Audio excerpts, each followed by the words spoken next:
The Word of God is alive and powerful, sharper than any two-edged sword, piercing even to the dividing asunder of the soul and spirit, and of the joints and the marrow, and is a critic of the thoughts and the intents of the heart. All Scripture is God-breathed, and is profitable for doctrine, for reproof, for correction, for instruction in righteousness, that the man of God might be mature, thoroughly furnished unto all good works.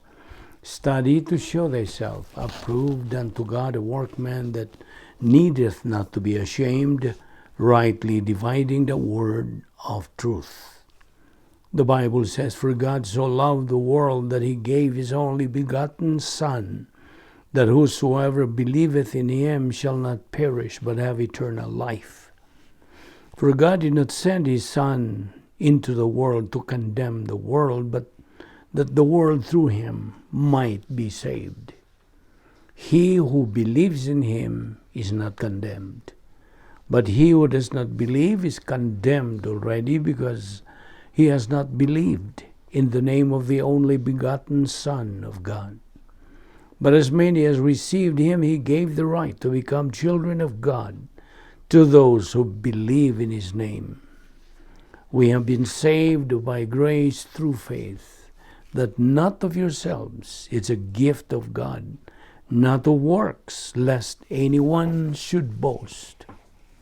1 Peter 1:4, to an inheritance incorruptible and undefiled, and that fadeth not away, reserved in heaven for you. Verse 5, who are kept by the power of God through faith unto salvation, ready to be revealed in the last time.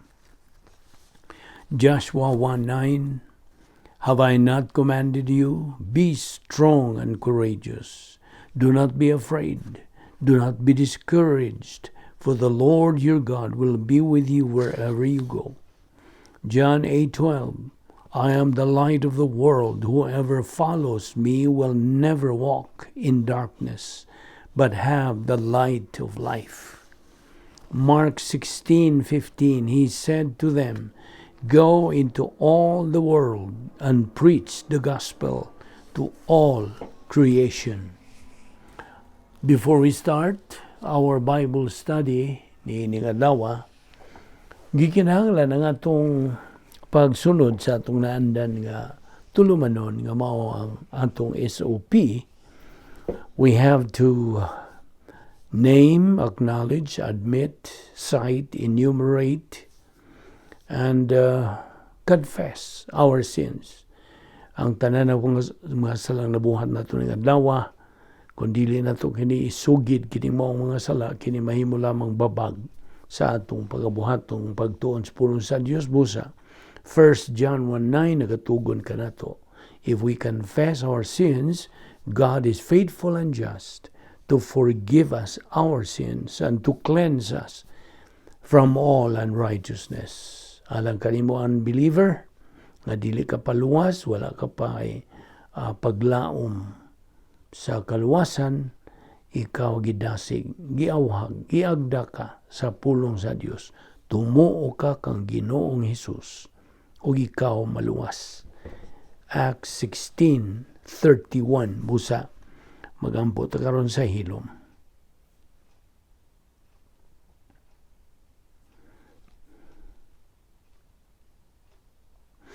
Balaan na mga Dios, nagapasalamat kami kanimo una sa tanan sa imong pagdala kanamo ning dapita sa makausapan kami makapadayon sa among tulumanon nga mao ang pagpakaon sa among kalag sa imong mga pulong. Nining adlaw ubani kami pinagi sa pagtudlo kanamo sa kamatuoran.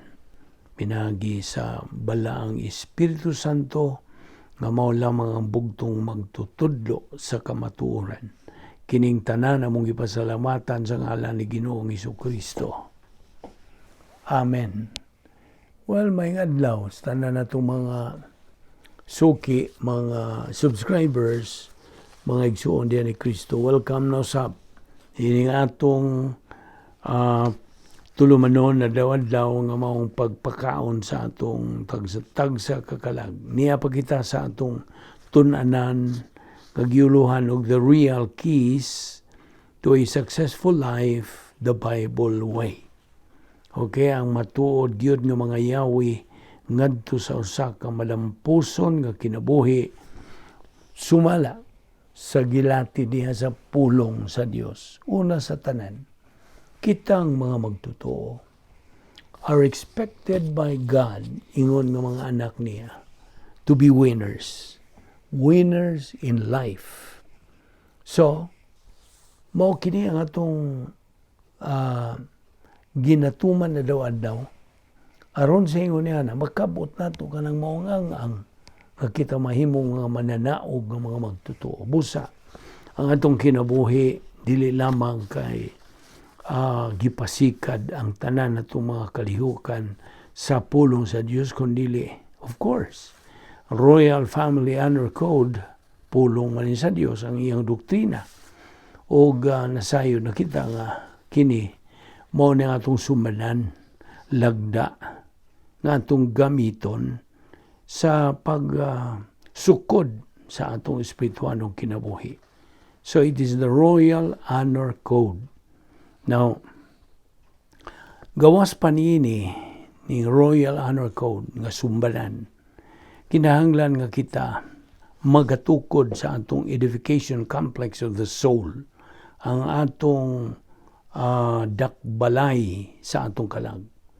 Ug sa atong pagtukod niini, this is the byproduct of the believer's spiritual momentum. So, kinahanglan makabot nanto kining area of spiritual adulthood, kay mo man kini ang winner's gate. Ganghaan kini alang sa mga mananaog ng mga magtotoo. And of course, that's part of the operational divine dynasphere. No, by the way, kining pulong nga dynasphere alang sa mga bago. Dynasphere. Wala na sa diksyonaryo. Kaya kini mga terminologies nga ito'y gamit, aron sa inyo niya na pagpaklaro, pagpatataw, atong pagpatinaw, kung unsay pasabot ang mga kapitulo, mga bersikulo diya sa Biblia. Mao ni nga, kini, this is the innovative system of understanding, comprehending what the Word of God really means. So, grasya gyapon kini natong gipahimuslan. So, ang dynasphere balik ta, kini combination kinis duha ka nga Griego nga pulong, dunamis nga nagkahulugan og gahom, power, og spheia. Ang spheia mao kini giubad sa English og lugar, kanang location, dapit sa Binisaya. So kung tapuon nato ng duha, dunamis og spheia, gahom, og dapit. So therefore, ato ning kanang pahiluna nga nagpasabot kini og dapit nga may gahom. Ang gahom diha dili kay tawhanong gahom kundi dili iha sa Dios. Therefore, this is a place of power. God's power. Mao na gitawag natong dynasphere. Gihubad na lang nato na sa in English nga dynasphere. Okay? O ang ngalan sa atong dynasphere, ingon nga mga magtotoo, ubos ni ining katuigan sa simbahan, under the church age, gitawag kini og operational divine dynasphere. Okay? Operational. Mga kalihukan. Ang iya ni Ginoong Jesucristo, samtang dinis siya sa unang paganhi, dinis kalibutan, ang iyang dynasphere, kaya nagpuyo mapod si Ginoong Jesucristo dito sa sulod, nini, it's a mental attitude, dito siya sa sulod, sa maong dynasphere, panang iyaha, gitawag og prototype. Mo na nga sa iyahang dynasphere, prototype. Okay? Ang ato ang karon sa operational. So mo na nga kining winner's gate diha sa operational divine dynasphere, mo kini ang area of spiritual adulthood. Now, okay, balik tan yan tong Royal Honor Code. Unsa ka ning Royal Honor Code? Well, Royal Family Honor Code mao gyud na ang kinatibuk-an nga uluhan. Okay? Kay bahin man ni sa integrity of God. Iya kining gisangkap kanatong mga magtotoo. So Royal Family Honor Code. Unsa ibot pasabot? Sa Binisaya atong gihuban kini og sumbanan, lagda nga atong gamiton alang sa pagsukod sa atong espirituhanong kinabuhi. Now, unsa may pipila sa mga basic characteristics of a good honor code? Well, an honor code, akong hubaron kini in English. I will just read this in English nga definition. An honor code must be specific enough to instill a sense of what should be done and what should be avoided to encourage integrity and truth. So kining maong filosofiya, this is the philosophy of integrity pagka masaligan. Mo ba na saktong Binisaya? Ay integrity is pagka masaligan. Okay, this philosophy of integrity must go down ngadto sa kinagamyan nga detalye, must become a habit. Mahimo na ning nandan, himo na ning second nature and a way of life.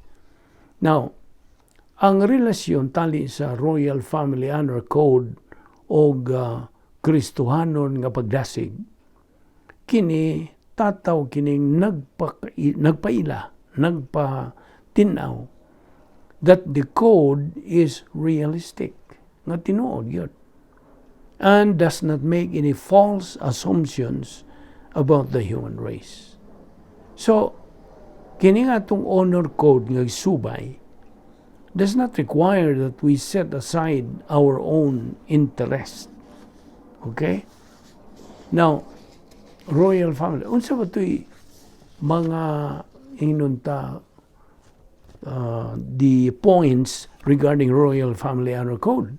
Kinahanglan may bawaan na ito ni kay mo man niya itong sunod, sumbanan, atong lagda nga basihan atong pagkinabuhi ingon nga mga members of the Royal Family of God.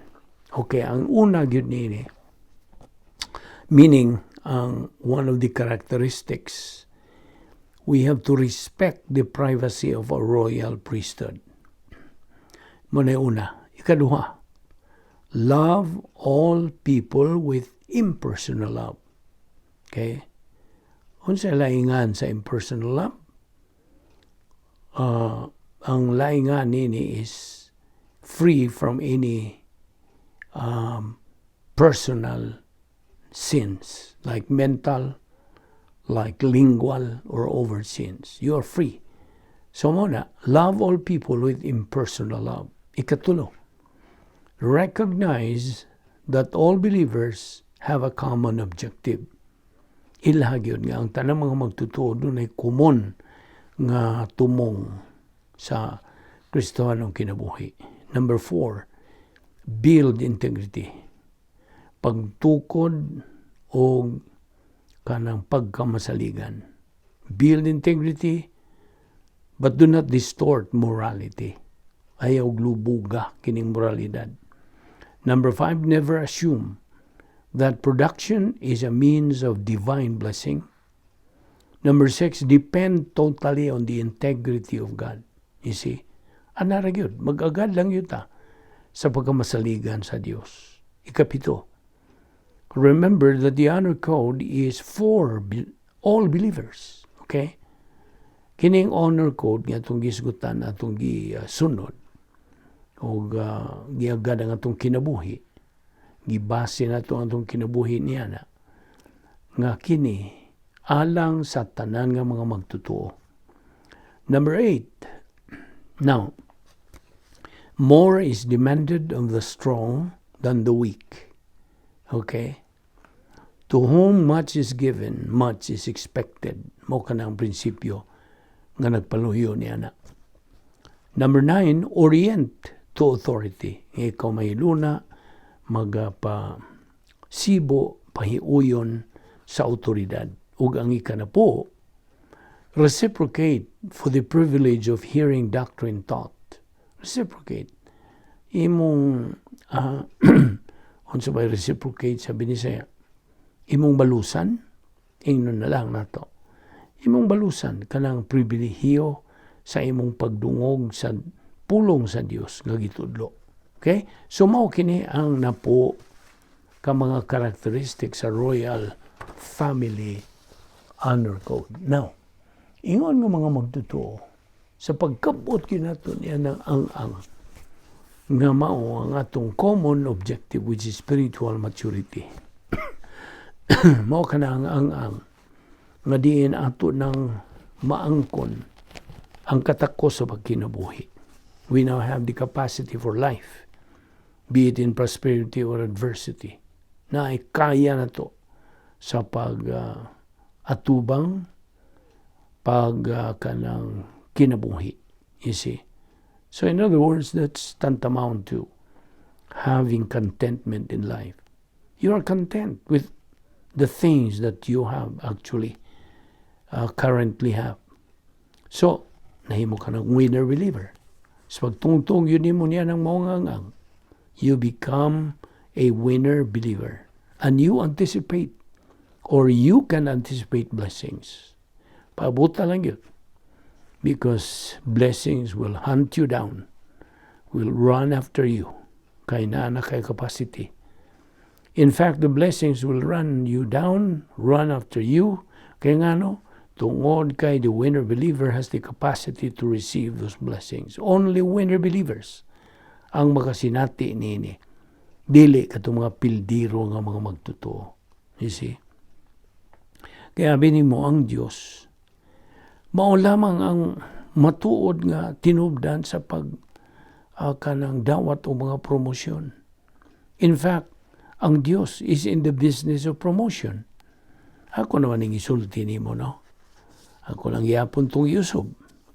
Ang Diyos, remember, is just tapping His foot, waiting to bestow those promotions ngadto sa mga magtutuo nga nakakabot na ni ining capacity stage, spiritually mature believers. And that is how God is glorified. Hence, kitang mga magtutuo are constantly exhorted by the Word of God sa pagpakaon sa atong kalag.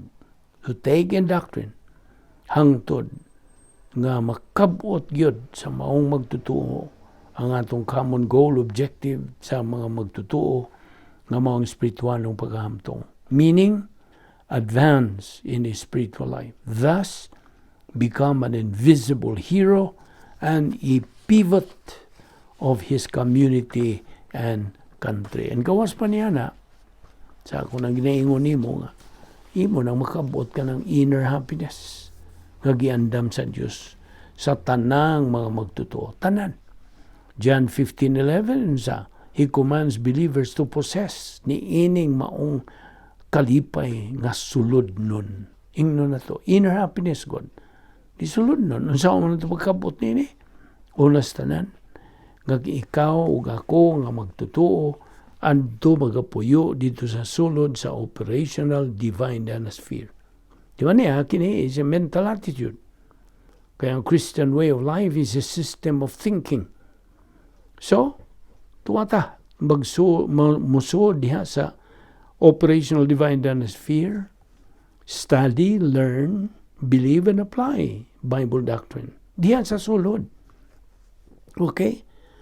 O at the same time, simultaneously kita nagatuman sa mga tulumanon sa protocol plan of God.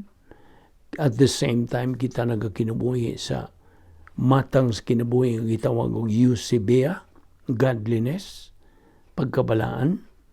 Kay kini mao ang dili kasagaran nga espiritualong kinabuhi. The unique spiritual life. Fabulous, fantastic life while on earth. Kay kita nakakabot na niya ng spiritual adulthood ug nahimo na kitang mga invisible hero attaining the pleroma stage na natay fullness. Now, mo na kining atong pagtuon sa pulong sa Dios sinilsilay lagi. Mo lagi na akong dugangan ng pulong ug lagi. Kay that is to emphasize nga mo gini nga atong method of learning and studying the Word of God. Inculcation method, sinilsilay nga paagi. Ang prinsipyo, timan itong prinsipyo, the rate of learning must exceed the rate of forgetting. Now, the long-term memory, mahimo lamang kini, posible lamang kini in our learning process by repetition. Balik-balik. Bisas pagsulti o balik-balik mata. Repetition is the best teacher. Basta, I don't know, mudahwat ka ba niya na? Repeat and repeat learning Bible doctrine. See? Repeat and advance. Mao gina ang tinuod. Repeat and advance. Mao na ang mga magtutudlo sa pulong sa Dios. Kinahanglan nga mudupot sila sa ilang tulumanon. Magtuon, mutudlo. You see? Study and teach. Balik-balik kala. Study and teach. Way hunong. Kaya wala ni hunong nga. Iinan tamang ka nga. Kini nga itong Bible study, wala ni paghunong. Dilin na ni maundang. Gawas kung kuhaon ako sa Dios. O, unsa, either rapture or physical death. Kung kuhaon na ta. Of course, naagihapoy mo puli. Narabag yun. Maurabag yun na prinsipyo des pulong sa Dios. Pastor teachers, come and go. Apan ang iyang pulong, magpabilin kayo. Huwag mo na nga itong gihatagag importansya, gihatagan itong bili, kining mga kanang atong tulumanon, ingon nga mga Kristuhan, mga anak sa Diyos kunta. Kinahanglan ma-saturated kining atong kalag sa mga pulong sa Diyos. So, ato na pong pahinumduman kanining kabililhon sa pulong sa Diyos. Bible doctrine is the only way by which we can know and love Christ. Basta, 1 Corinthians 2:16, Philippians 3:10. Gawas pa, Bible doctrine in the right lobe. Diya sa tuong bahin sa atong kasing-kasing. Kini karya. Kini mo sangpot kini ngadto sa pagkaokupado nato kang Ginoong Jesucristo. Hebrehanon 12:1-3. Ang pulong sa Dios masabta nato, makatunan lamang nato ubos sa prinsipyo sa gap, grace apparatus for perception, o kini magaugmad sa atong pagsalig dinhi sa ikaduhang bahin sa plano sa Dios. Job 5:24-27, 2 Corinthians 5:6-8. Ang pulong sa Dios nga niya sa tuong bahin sa atong kalag, mao kini tinubdan sa mga Dios nung panghunahuna. Is the source of the divine viewpoint. Isaiah 55:7-9, 2 Corinthians 10:5. Unsa pa? Ang pulong sa Dios mao kini basihan alang sa atong pagpahiluna ngadto sa plano sa Dios in time. Isaiah 26:3-4, Isaiah 28:29, Romans 8:28. Gawas pa, ang pulong sa Dios resulta kini both sanity and stability of mind. Ligon nga himsog nga pangunahuna. James 1:8. Gawas pa, ang pulong sa Dios mo'y basihan nato alang sa Dios nung pag-agak ingon man ang atong pagpahiluna ngadto sa grasya. Roma 12:2-3. negatibo nga sabot nimo, pagpahayag nini nga kung way pulong sa Dios, bantay, si Satanas mo guba, mo lubog, mo kanang hinunta sa English, he will corrupt our minds and souls. Nga kita ang rumbo niya na, kita mga magtotoo. Kung watay pulong sa Dios, kita nimo kung sa kabililhon ang pulong sa Dios sa atong kinabuhi. So, kung wa kay pulong sa Dios, gumikan sa imong pagka-negatibo na gubo na ni Satanas ang imong, it will corrupt your minds and souls. So, it's a matter of choice. Mao na atong yatagan kini og bili, yatagan itong emphasia kay mahinungdanon kini kayo sa atong kinabuhi. Now, timan kita mga magtotoo, by the way, we are the real sanctuary, dili building. Mao na tinuod. Therefore, let us light this world. Kining kalibutan na, ngiob ni, ngit-ngit. Kaya kinsa may dumala nini, si Satanas ang nagunang kaway sa Dios. The Prince of Darkness, siya ang nagadumala nini. So, kitang mga magtotoo, we should light this world as we share with all who will listen sa mayong balita sa kaluwasan sa atong Ginoong Hesukristo. So, mao na ato ning gipaklaro kanimo, gipatinaw kanimo nga niadtong higayon nga atong idawat gituuhan sa Ginoong Hesukristo nga atong manluluwas, mao kadto ang mga butang nga nagpangitabo sa atong kinabuhi nga kita nahimo ng mga anak sa Dios. We became children of God. We became members of the royal family of God. We became believers, Christians, born again. Nadugtong nahiusa na kita kang Ginoong Hesukristo hangtod sa hangtod, pinagi sa pagbautismo kanato sa Espiritu Santo. Gawas pa, nadawat nato ang kapatan ka mga butang nga dili na mabakwi, irrevocable. Kung kita na matarong na sa tubangan sa Dios, giisipan na kita siyang pagkamatarong. Giisipan kita sa iyang kinabuhing wala na katapusan. Ang atungan, giswat na diha sa Lamb's Book of Eternal Life, never to be blotted out. Kini nagpailang kita kalifikadong magkinabuhi uban sa Dios dito sa eternidad. Gawas pa, ang atong appointment with judgment is canceled. O kita gilukat sa mahal nga dugo ni Ginoong Hesukristo. Mao ni ang pipila ka mga benepisyo atong nadawat sa diha nga atong gituuhan sa Ginoong Hesukristo nga atong manluluwas.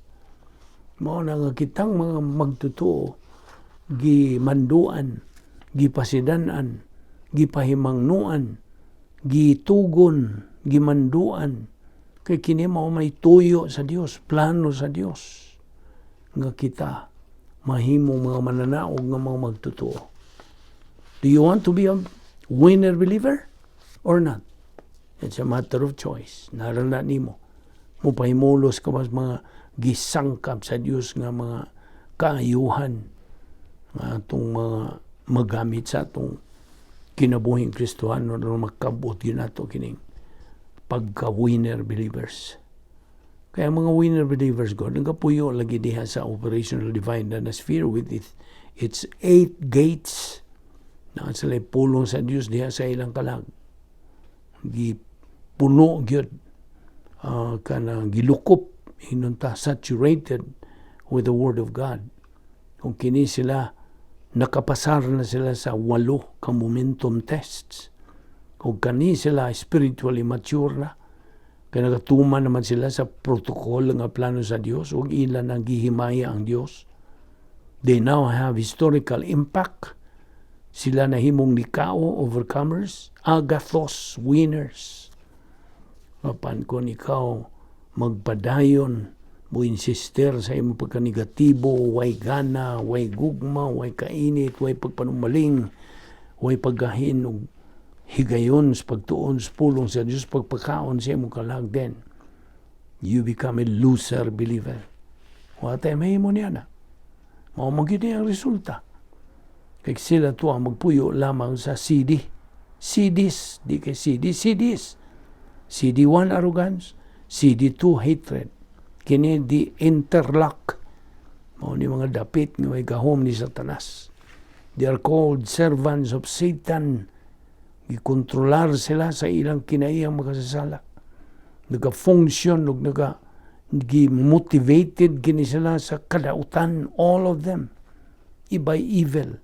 Bisan magbuhat sila mga mayong binuhatan, all of them will only lead to evil. Now, sila makaamgo nga kitang mga magtotoo, we are going to appear, we all believers will appear during the Bema seat, the judgment seat of Christ. God will evaluate sa atong mga binuhatan. So, kung magpabilin ka niyang pagka-negatibo, then you become an enemy of the cross. Philippians 3:18. You are a loser, believer. Sa Grigong pulong, mo ni pag binisaya na ito ni fulos, P-H-U-L-O-S, fulos means useless. Kay puos. Di na ka magamit sa Diyos. Busa mo na nga, gidasi, giagda, giauhag ka sa stimulus sa Diyos na kinahanglan mag-usab ka sa imong pananaw sa kinabuhi. Kay hinumdum ka ba sa atong prinsipyo, God imputes blessings to knowledge. Kung na kay knowledge sa pulong sa Diyos, na kay kaalam, God imputes blessings. Apan, God also imputes curse ngadto sa ignorance. Kung kay lamag sa pulong sa Diyos, kay negatibo ka man din, kaya mahimo. God is going to impute curse. Kaya timan kita nagatubang og gira. Gubat yun. Full-scale war. Batok sa mga espiritualong mga kaaway. For we wrestle not against flesh and blood, but against principalities, against powers, against the rulers of the darkness of this world, against spiritual wickedness in high places. Timan kung kay pulong sa Diyos nga imong taming o imong panalipod, then you become a casualty nining maong gubat nga espiritualon.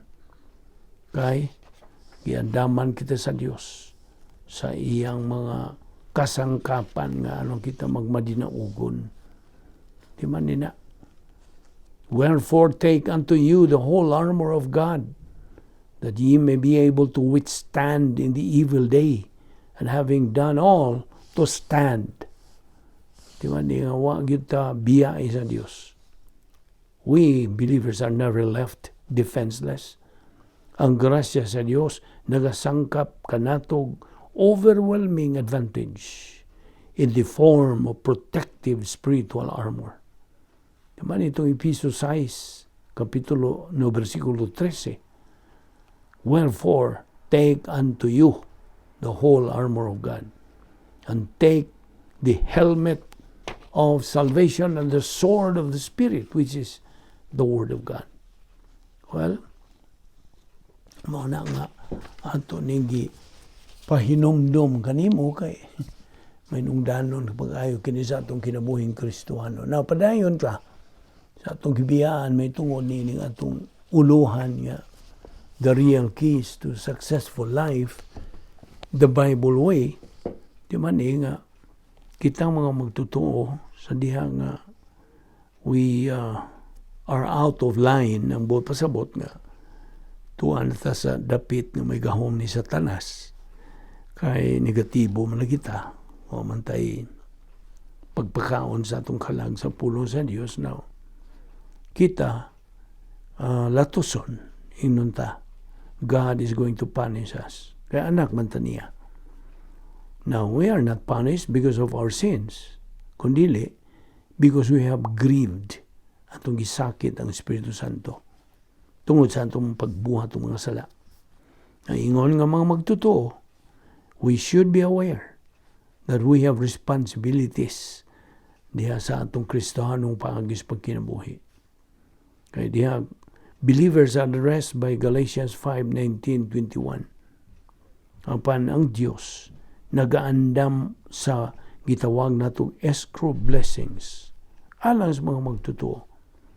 O doon ay mga requirement for believers to reach spiritual maturity. Mao ni nga itong gibuhat na daw pagtuon sa pulong sa Dios. You see, in our spiritual momento, hangtod makabot lagi nato ang atong tumong. Ang atong tumong, common goal, is spiritual maturity. Diba ni nga we have the inheritance the moment we believed. Yan ito yung higayon, yan itong ituwas kina sa Kristo. Diha na, kiandam na sa Diyos, tagana na sa Diyos, kini nga itong panulundon. Now, kini nga itong panulundon, gahuwat na dito sa eternidad. But we can lose this inheritance due to carnality and due to kanang pagka-negatibo. You see, pagka-loser believers. Kaya ang mga gantigon, gibasihan ini, mao ang pagtuman sa mga magtutuo, sa mga ginahanglan, mga requirements, in order for him to receive his inheritance. So, divine escrow blessings. Now, Galatians 3:26, di man nga, in Christ, you have become children of God. Now, o kita mga manununod, John 1:12, on all who are saved, we are heirs. You see? So, kini na nahimutang kini atong gisgutan, nahimutang kini ubos sa doktrina sa dayon na nga mga ganti. Doctrine of eternal rewards. Now, diyan sa Revelation 3:11, sa gisulti diya, I am coming quickly. Hold fast, so that no one will take your crown. Therefore, kitang mga magtutuo, we have to execute the spiritual life in order for us to receive our inheritance, divine escrow blessings, panulundon, sa Binisaya. Now, eternal life is a pre-salvation issue, right? But when we talk about inheritance there is already a post-salvation issue. Post-salvation. So, Dios, 1 Pedro 1:3 ngadto sa 5, versikulo 4 nagkanayon, inheritance, gyapon nagisgutan, undefiled, will last forever, just for you, who are protected by the power of God. Now, kini nagpasabot that there is really a museum of heaven where our inheritance are kept. Tuwa, gipundo na dito sa museum of heaven. Apan sa diha nga kita mapakyas sa pagtuman sa espirituhano na itong kinabuhi, kining maong panulundon just becomes a what? Memorial. Handumanan. Mora. Mabuot ka ba nga mahimon na lang ng handumanan? Di ni mo mapahimuslan dito sa eternidad. Hinumduman na to. That the issue in salvation is not sin, but our volition towards the Lord Jesus Christ. Now, choices are given sa usa ka dili magtutuo to believe in Christ or to reject Christ. You see? So whatever decision a believer makes, naarabay resulta. Magtutuo ang itong isgutan. Now, at the point of salvation, yan ang maong tao nga mituo kang Kristo, kita na lang in general, we were provided an inheritance. Ingon nga mga sakop sa harian ng panimalay sa Dios. Hinumdumi, once saved, always saved. That is under the doctrine of eternal security. Now, balik ra gud tag paghisgot bahin sa panulundon, speaking of inheritance.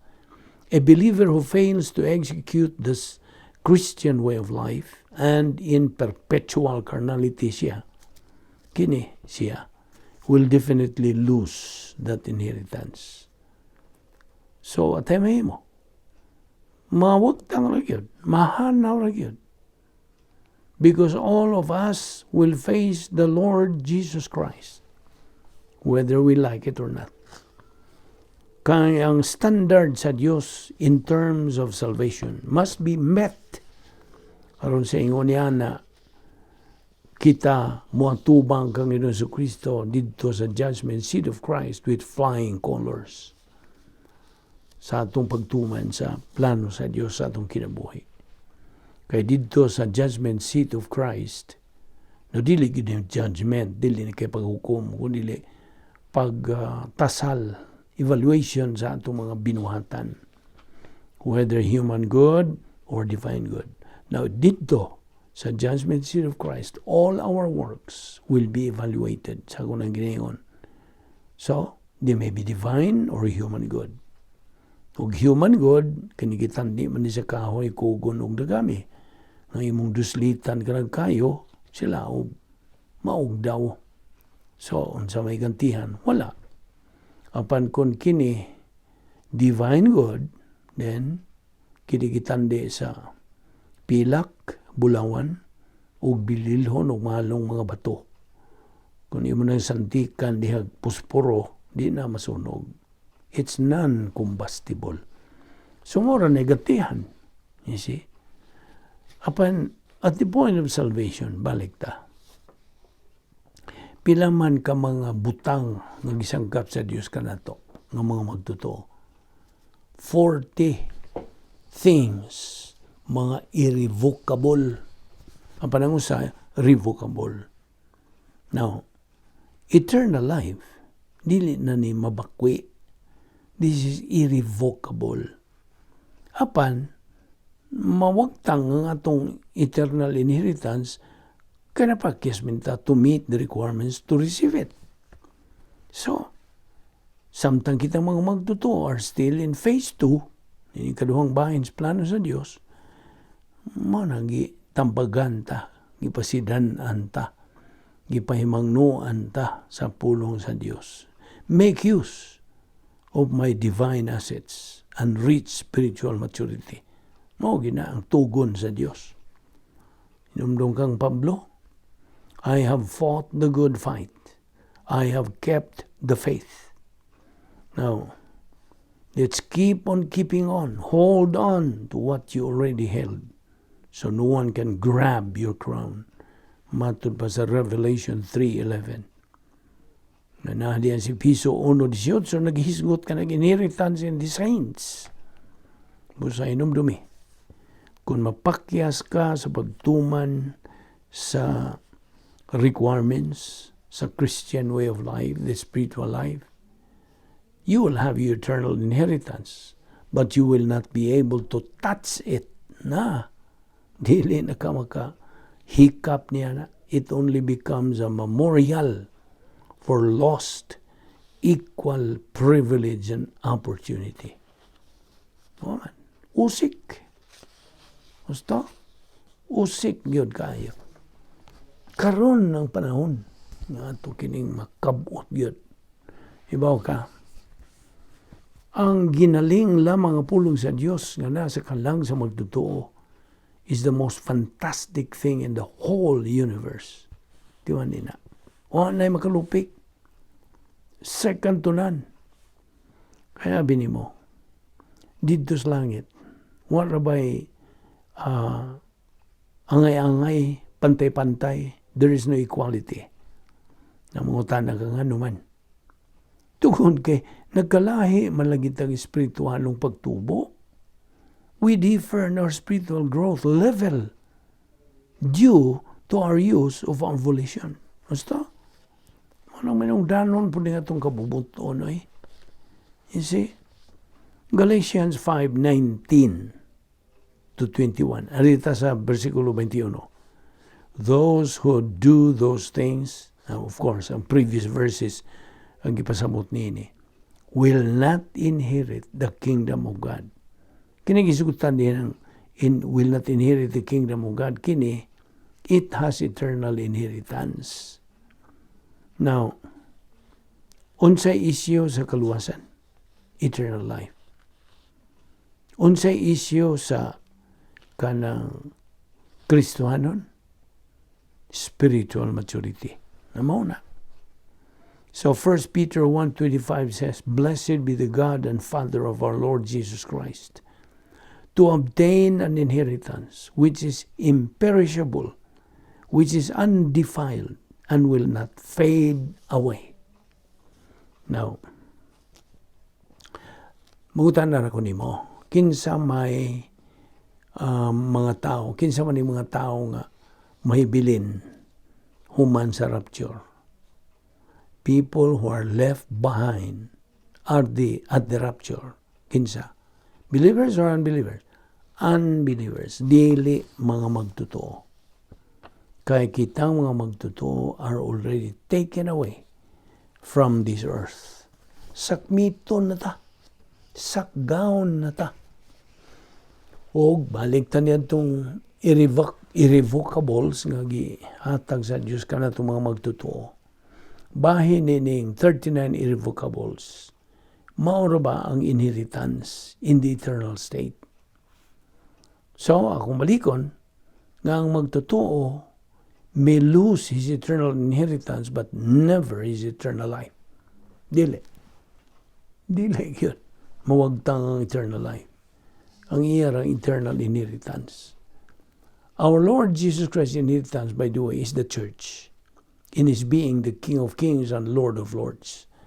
Mao ni ang panulundon.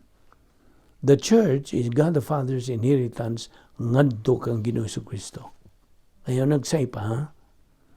We were also given the inheritance which made us joint heirs of Christ. Masig ka manununod.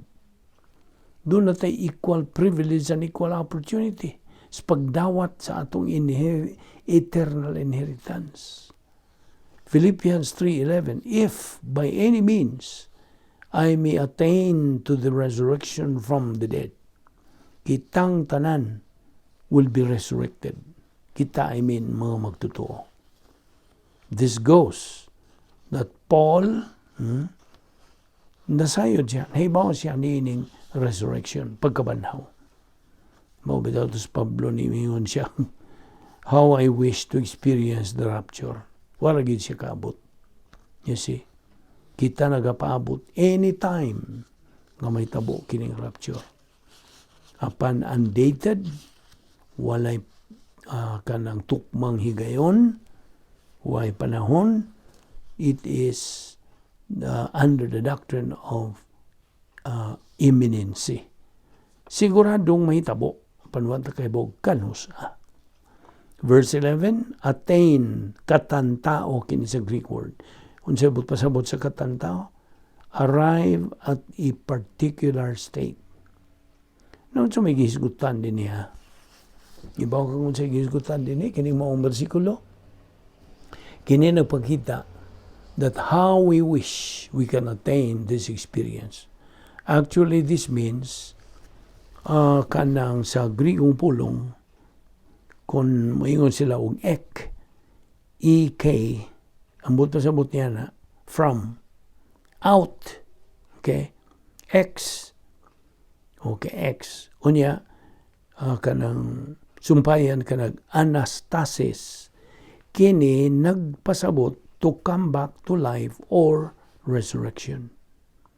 So, ang ek, makapagawas, makabuhi.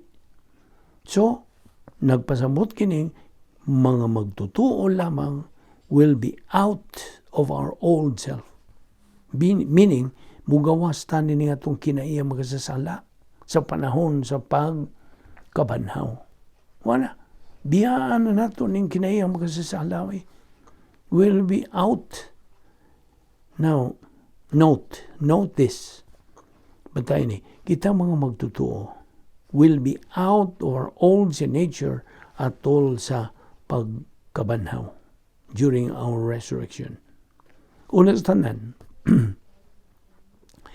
sa atong espiritualong kinabuhi, nanginahanglan kita og pagdasig. Gusto? Og bahin ining pagdasig is divine discipline. Bahin ini. part of it. By the way, loss of eternal rewards does not mean loss of eternal life ang salvation. Di man yun na. Ang kung ibalik-balik kay aron di na yun na makalimtan mo. Okay? Loss of eternal rewards does not mean loss of eternal life. Now, okay. Kini nga itong pagtuon sa pulong sa Diyos. Nagasumbay yun sa unsay kanang tugon sa Diyos. Saan ito pagtuon siyang pulong nga masabtan ato maklaro, matinawan kitag mayo. Now, there are two kinds of studying the Bible. Ako naman po gisgutan kaniya ito apan. Akong balikon. Ang una nining matang. Studying the Bible by setting up religions, preconceived notion and traditions and principles. Okay? Mo nilang i-set up. Ang ikaduha, ang pagtuon sa pulong sa Diyos pinagay sa teaching ministry sa Diyos Espiritu Santo. Now, of course, ang ulahi mo ay husto ug tukma. Dili katong una. Studying the Bible by setting up religions, preconceived notion and traditions and principles. Dili. Now, okay, malik na punta niyan itong Episo 3, 1-11, na nag-isgot og resurrection body of believers. Pulihan nga itong lawas. O binanhaw na nga lawas. Every believer has equal time to avail of the equal privilege and equal opportunity.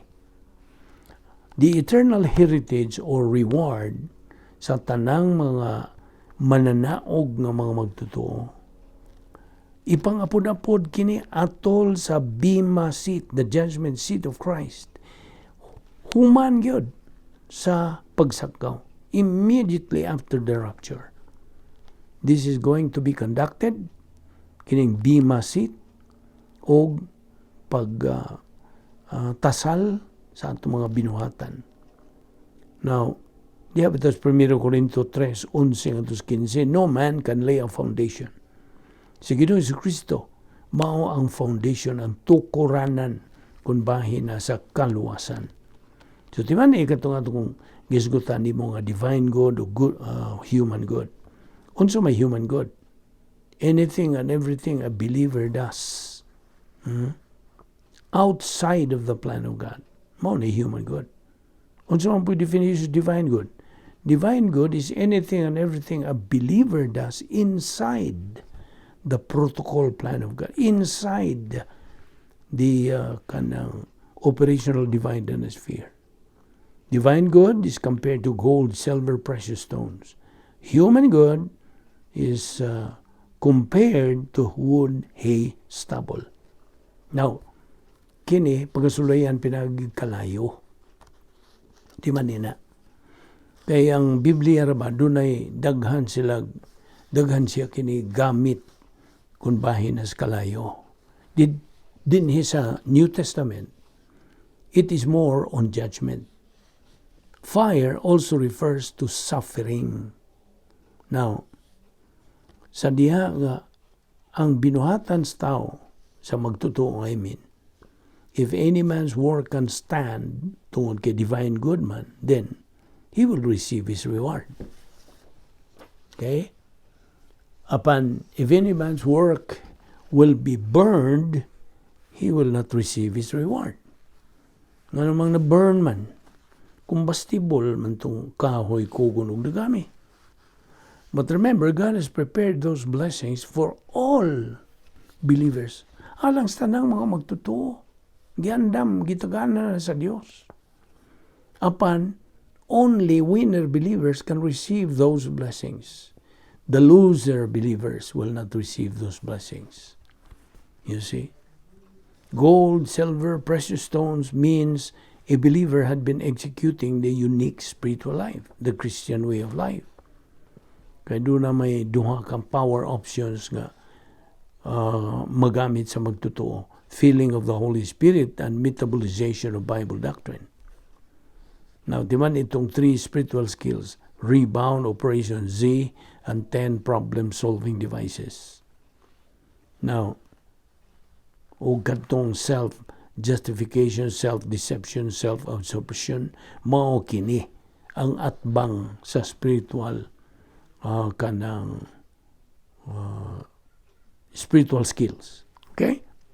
So, ang arrogant skills, self-justification, self-deception, and self-absorption.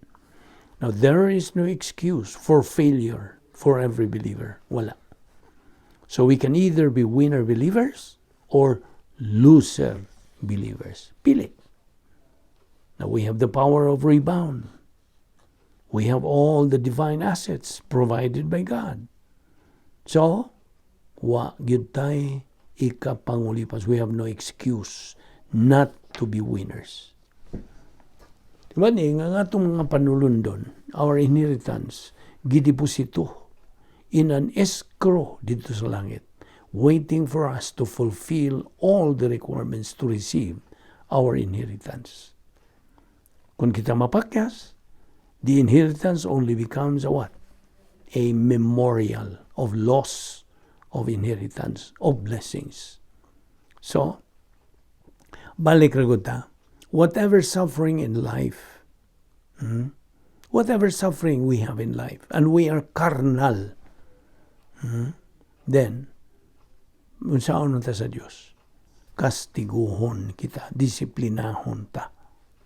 Apan kung spiritual kita, any suffering we have is what? Panalangin, blessing. Inumdumi yun na. It is not because of sin that we are punished. We are punished because we failed to obey His mandate. No man can lay a foundation. 1 Corinthians 3:11-15. Kini hulagway ni sa binuhatan sa kamagtotoo samtang dinhi pa siya si kaduhang bahin sa plano sa Dios. Divine good or human good? Divine good, gold, silver, precious stones. Human good, wood, hay, stubble. Only rewardable kind of production is divine good. Di man niyo na.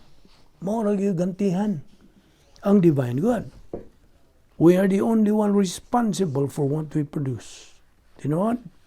Of course. If human production, they will all be burned. Sunugon. Kay wood, hay, stubble man. If divine production, we will be rewarded for all of that. Gold, silver, precious stones. So niining puntuha.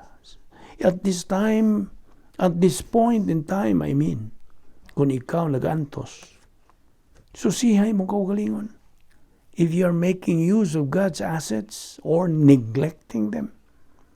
Sa diha nga, kastiguhon ka, disiplinahon ka sa Diyos, tungod kay napakyas ka to use any of God's mandate, then you have to rebound. Then move on. Ayaw hunong. Move on so that punishment becomes a what? A fantastic blessing. Sabot? So, di ba ni po itong isulti des 1 Corinthians 10:13? There hath no temptation, meaning testing, temptation taken you, which is common to man. But God is faithful, who will not suffer you to be tempted above that ye are able, but will with the temptation also make a way to escape, that ye may be able to bear it. Temptation diha pirasmos kana sa original nga Grigong pulong. Gikan na sa pirazo. So ibut pasabot sa pirasmos. To try to learn the nature or character of someone so we will know the way.